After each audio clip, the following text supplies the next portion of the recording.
Hi, I'm Micah Halpern. Thank you for joining me today as I do some thinking out loud. Our first segment is called Background Briefing. The first thing I've been thinking about is the many silent voices around us. We must listen to the silent voices. Listen carefully, and you will hear their roar. Despite the protesting anti-Israel mobs grabbing headlines as they occupy campuses across the United States and Europe, despite the traffic snarling pro-Palestine masses and those who, with no care for their historical significance, desecrate, destroy, and deface our monuments, there are a large number of people who simply and silently do not agree with their messages. The voices of the silent are there. We need to find them and we need to listen to them.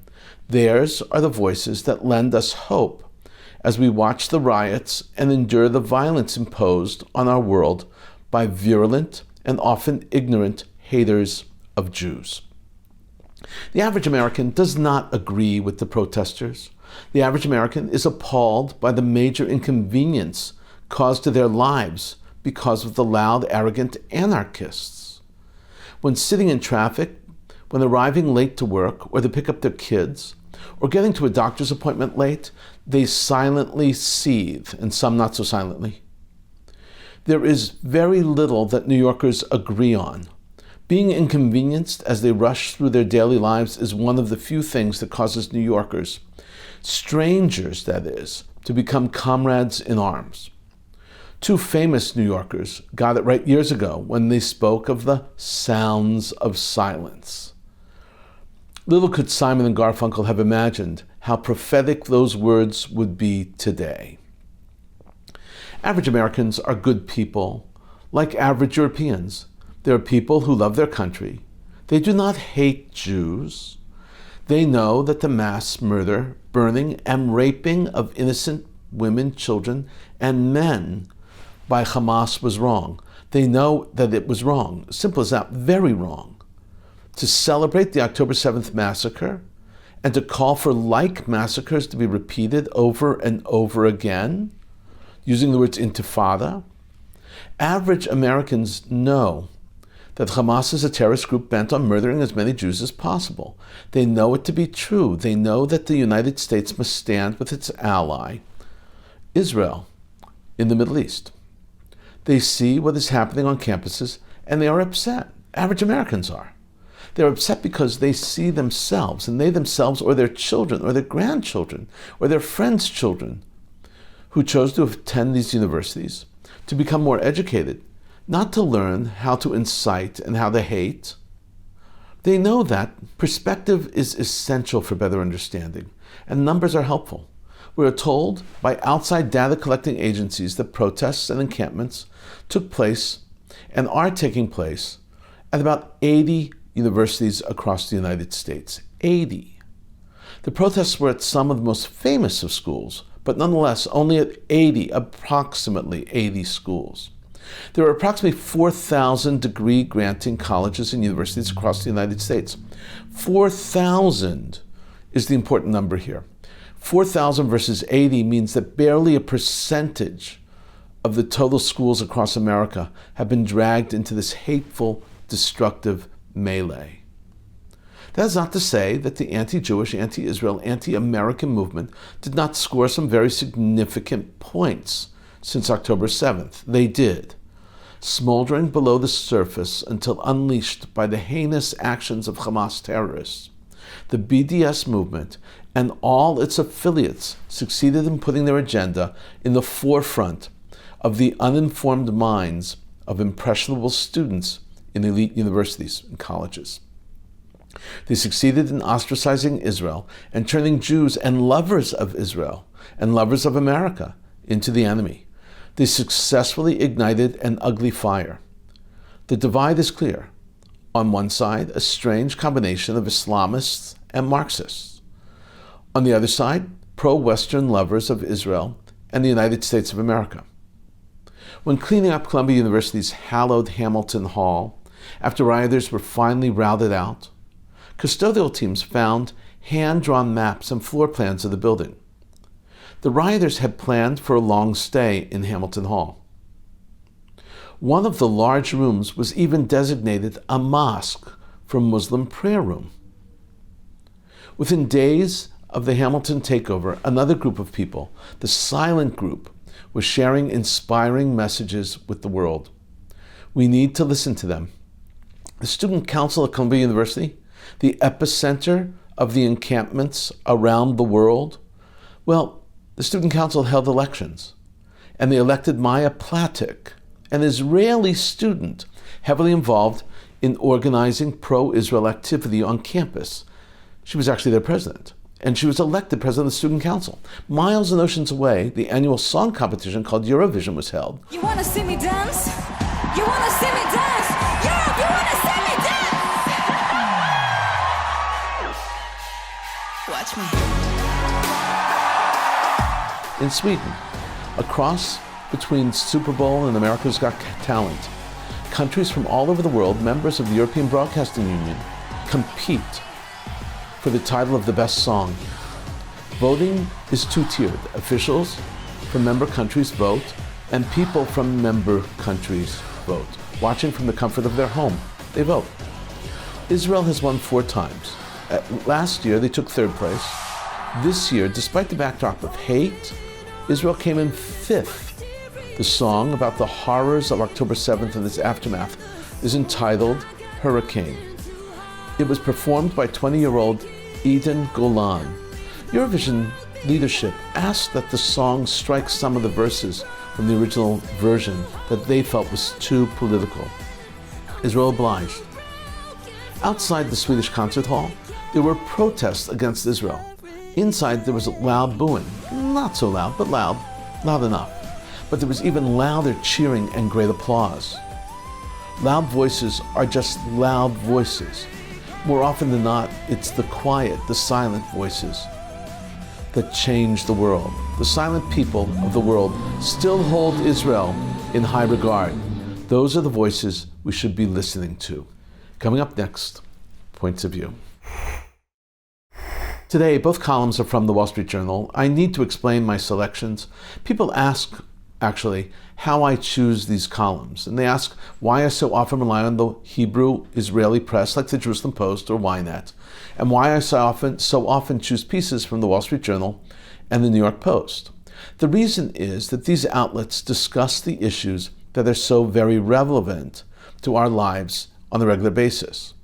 And for the most part, their columns are written by people whom I trust and admire, and they have a plethora of columns to choose from regarding the issues of Israel, including my weekly column in the Jerusalem Post. Now, first up is a column from the Wall Street Journal written by Nathan Nat Lewin.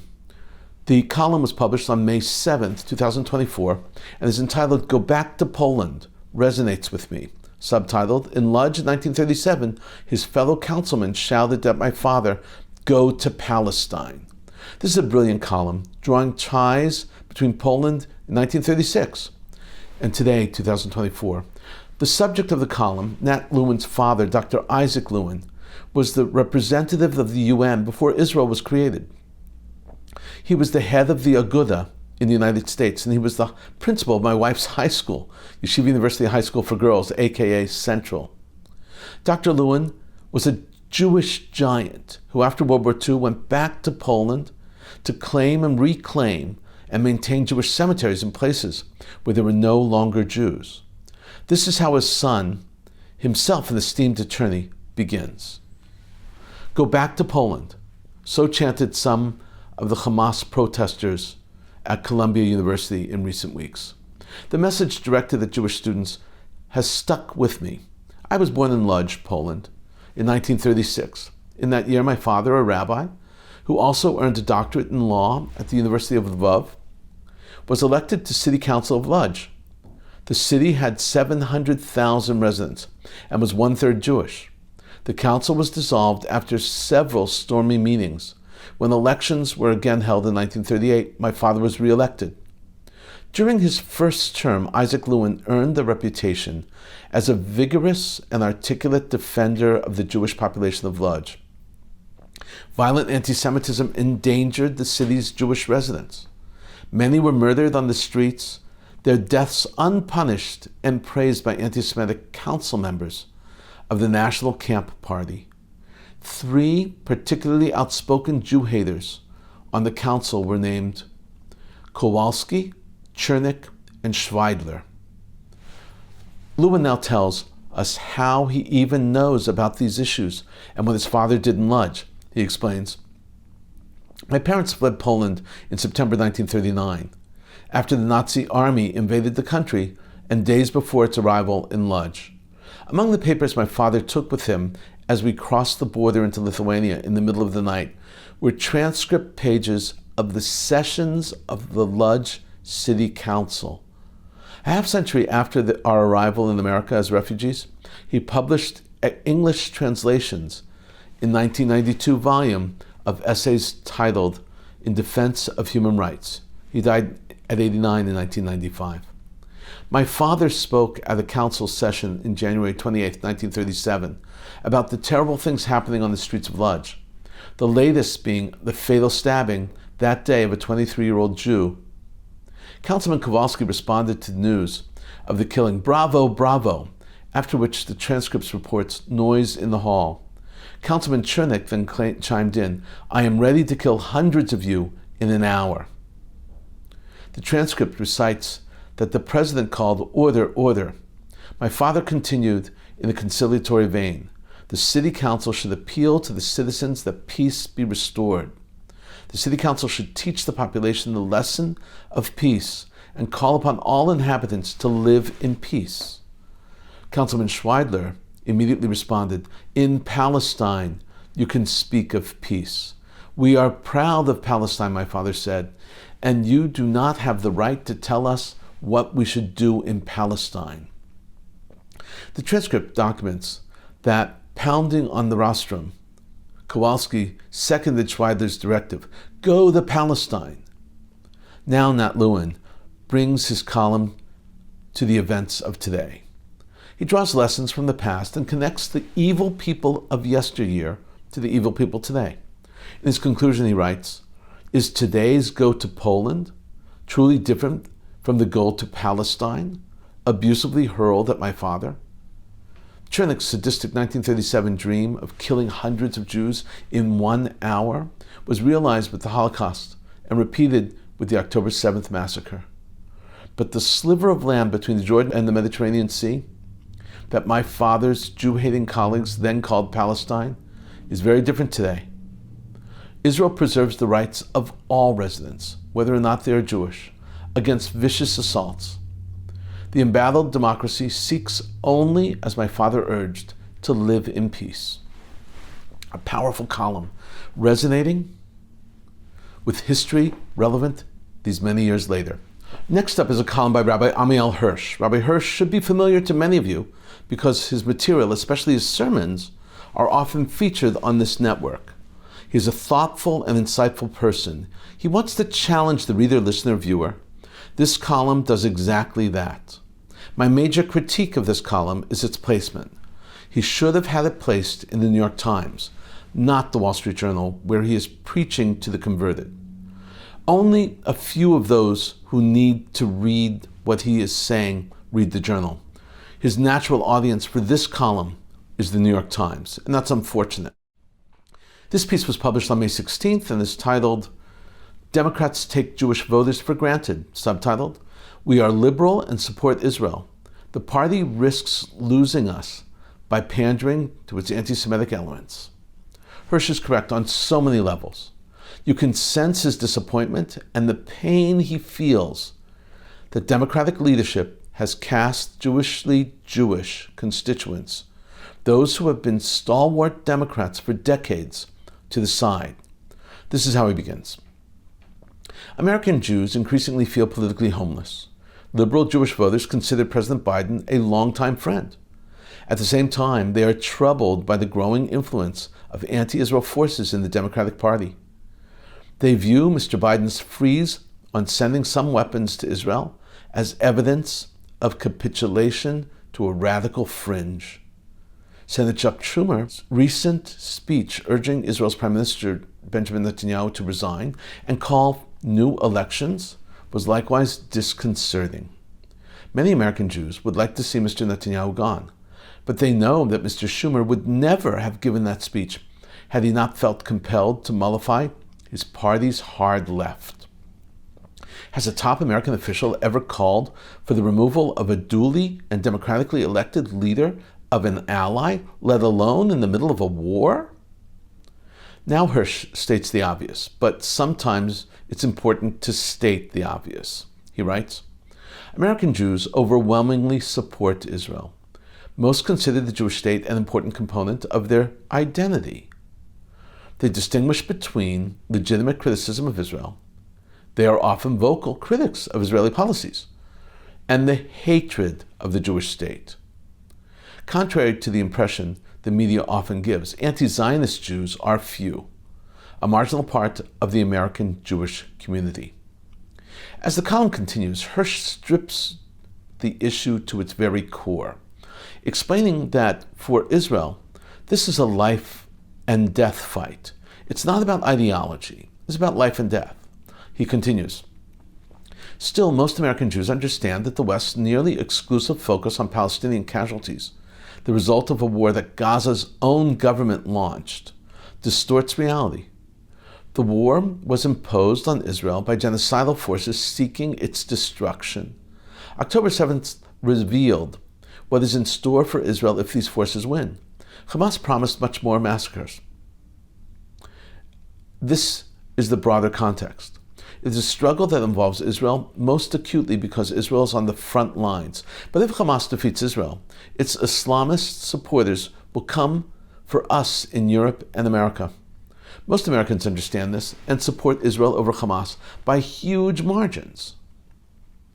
Hirsch now explains the conflict on campus, and he shows us just how wrong and simplistic the campus arguments are. This is how he writes it. The explosion of anti-Semitism on university campuses is a matter of grave concern to American Jews. Simplistic, binary categorizations of entire groups of people seem to have taken root in the minds of many professors and students. You are either oppressor or oppressed, racist or anti-racist, colonialist or anti-colonialist. These aren't liberal attitudes, they're illiberal. They aren't progressive views, they are regressive. The abandonment of the liberal order is never good for the Jews. We will always find ourselves on the wrong side of a binary categorizations. We remain strongly supportive of Martin Luther King Jr.'s dream of a society that judges people not by the color of their skin, but by the content of their character. We know that some campus protests are sincerely concerned about Palestinian casualties, but their leaders don't believe in coexistence. They want Israel's destruction, a Palestinian state from the river to the sea. Their calls for a ceasefire would be more credible if they also demanded the return of Israeli hostages, condemned Hamas's savagery, and called on Hamas to lay down its arms for the good of the Palestinian people. They might also remind their followers that there was a ceasefire in place on October 6th, which Hamas violated. Criticism of Israeli policies isn't necessarily anti-Semitic, but since October 7th, American Jews understand much better the nexus between anti-Zionism and anti-Semitism. Most of us don't blame Israel for the explosion of anti-Semitism in America. On the contrary, it's clearer to us than ever why there must be an Israel. We now realize that in most cases, anti-Zionism constitutes or leads inevitably to anti-Semitism. Hirsch concludes with a warning to Democratic leaders, and this is how he puts it. American politicians who seek the support of the American Jewish community would be well advised to heed these realities. Michigan won't be the only state that matters in November. And even in Michigan, there are many different constituencies. Ignore American Jews at your own political peril. An excellent column by Rabbi Amiel Hirsch. Thank you so very much. Coming up, commentary through cartoons, where pictures tell the story. I want to show you 7 cartoons today. No memes, no headlines. This week, finally, and also surprisingly, we're starting to see some pro-Israel cartoons. and not just anti-Israel, anti-Bibi cartoons that we've seen over the last month or two or three. First up are two Hamas leaders. The first leader says, "Our plan worked. It made the world hate Israel." The second leader responds, "Yes, brilliant strategy." Behind these two happy and proud Hamas leaders is a foreground littered with the dead. The cartoonist hit a bullseye with this cartoon. Next up are two figures, one representing Iran and the other representing Hamas. They are dragging a third figure representing student protests. The Iranian and Hamas figures tell the protester, "We agree." As the cartoonist knows, it's very clear at this stage that the protests on campus are pro-Hamas and pro-Iran. They are supported by Hamas and Iran also. Now a cartoon showing a small, frightened Bibi Netanyahu cowering in bed. On both sides of him are judges with gavels. One is an external critique of Netanyahu. His papers read war crimes, accusations. The other is internal, and his papers read corruption indictments. Netanyahu is getting hammered from both sides. This next cartoon of two Hamas terrorists proclaiming their demands. One says, "We from Hamas want just like Western students." The second says, "A free, decolonized, inclusive, intersectional, anti-capitalist, eco-Palestine." Next up is an Israeli tank and an Israeli flag perched on the edge of huge precipice, about to fall off the edge.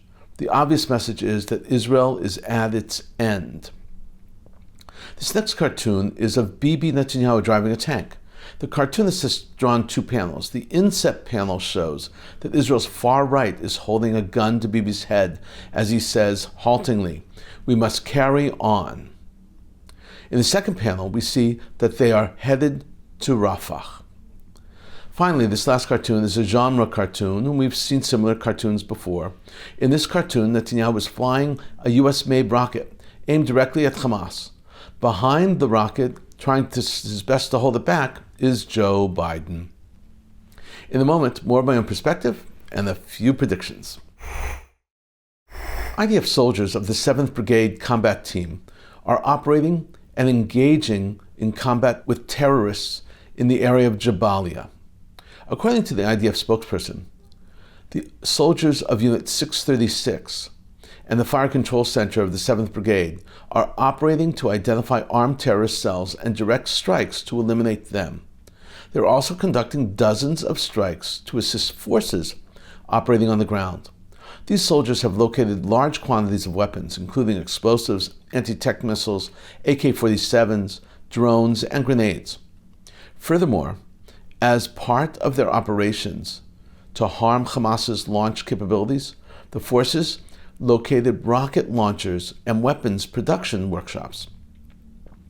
As we say over and over again in our prayers, may God continue to bless and protect our brave men and women of the IDF. Ukrainian forces have destroyed a Russian Black Sea Fleet minesweeper.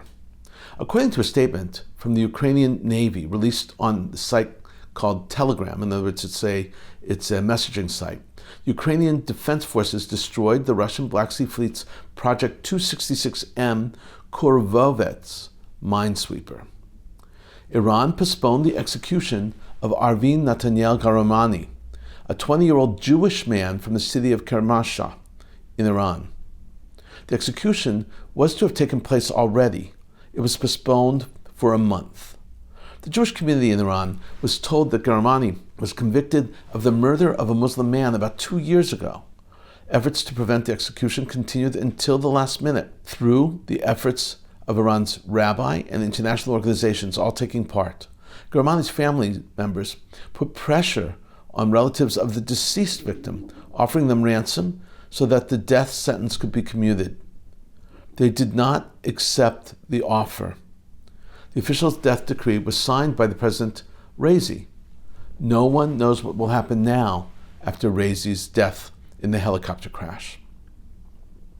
9 protesters from Germany, Britain, France, Italy, and Spain were arrested during pro-Palestinian demonstrations at the University of Athens School of Law in Greece. According to their lawyers, They're set to be deported from Greece. According to court documents, police detained a total of 28 Greek and foreign protesters. These 9 protesters, among them, who were occupying the building on charges including disrupting the operation of the public entity and assistance in damaging foreign property. The protesters have denied any wrongdoing. The Greek protesters were released pending trial on May 28th, but the 9 foreign nationals, 1 man and 8 women, aged 22 to 33, remained in custody pending an administrative decision on their deportation. The foreigners' lawyers said in a statement that deportation orders had been issued already, which would prevent the defendants from attending their own trial. Lawyers said that their clients who live and work in Greece plan to appeal. Like the United States, the government of the United Kingdom has indicated that they do not support the International Criminal Court's decision to pursue arrest warrants against Prime Minister Netanyahu and Defense Minister Yoav Gallant. An official statement released by the UK reads, "We do not believe that seeking warrants will help get hostages out, get aid in, or deliver a sustainable ceasefire. This remains the UK's priority. As we have said from the outset, we do not think the ICC has jurisdiction in this case. The UK has not yet recognized Palestine as a state. Israel is not a state party to the Rome Statute. It would be premature to respond further before a pretrial chamber has considered the prosecutor's application for warrants. Hopefully other countries will follow suit. I certainly hope so." We've been thinking out loud about a lot today. Now that you know what I've been thinking, let me know what you're thinking. Email me at micah@jbstv.org. Tweet me at Micah Halpern. Tell me what you think. Before we end, let me leave you with one piquante piece of information. Did you know that music and symbols have their own majesty and power? Images without words can be extremely moving. I want to show you a short clip that I hope will touch your soul and your heart the way it touched mine.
Our flag, our anthem, our hope for the future, Hatikva.